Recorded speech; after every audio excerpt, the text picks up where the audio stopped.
আশঙ্কাজনক রাজধানীর বিজয়নগর এলাকায় গুলিবিদ্ধ হওয়া ইনকিলাব মঞ্চের মুখপাত্র শরীফ ওসমান বিন হাদির অবস্থা।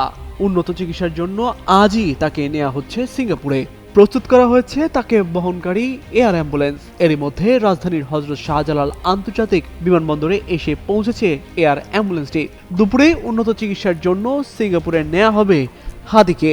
সোমবার বেলা 11টা 20 মিনিটে এয়ার অ্যাম্বুলেন্সটি বিমানবন্দরে অবতরণ করেছে। বিমানবন্দর সূত্রে জানা গেছে, সবকিছু ঠিক থাকলে অসপ্রে এভিয়েশনের এয়ার অ্যাম্বুলেন্সটি দুপুরে আহত ওসমান হাদিকে নিয়ে ঢাকা থেকে সিঙ্গাপুরের উদ্দেশ্যে ছেড়ে যাবে। এর আগে রোববার শরীফ ওসমান হাদিকে উন্নত চিকিৎসার জন্য সিঙ্গাপুরে পাঠানোর সিদ্ধান্ত নেওয়া হয়। প্রধান উপদেষ্টা প্রেস উইং জানায়, দুপুরে ওসমান হাদিকে উন্নত চিকিৎসার জন্য সিঙ্গাপুরে পাঠানো হবে।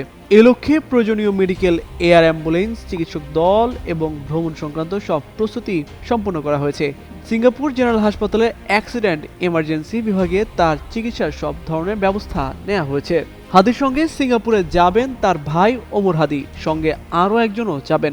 ওসমান হাদির চিকিৎসা সংক্রান্ত সব ব্যয় রাষ্ট্রীয়ভাবে বহন করা হবে। তার চিকিৎসা প্রক্রিয়া সার্বক্ষণিকভাবে পর্যবেক্ষণ রাখার জন্য সংশ্লিষ্টদের নির্দেশ দিয়েছেন প্রধান উপদেষ্টা। গত শুক্রবার রাজধানীর বিজয়নগর বক্স কালভার্ট এলাকায় ইনকিলাব মঞ্চের মুখপাত্র শরীফ ওসমান হাদি রিকশায় করে যাওয়ার পথে সন্ত্রাসীদের হামলার শিকার হন।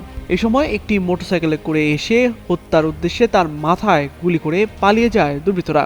বর্তমানে তিনি রাজধানীর এভারকেয়ার হাসপাতালে চিকিৎসাধীন আছেন।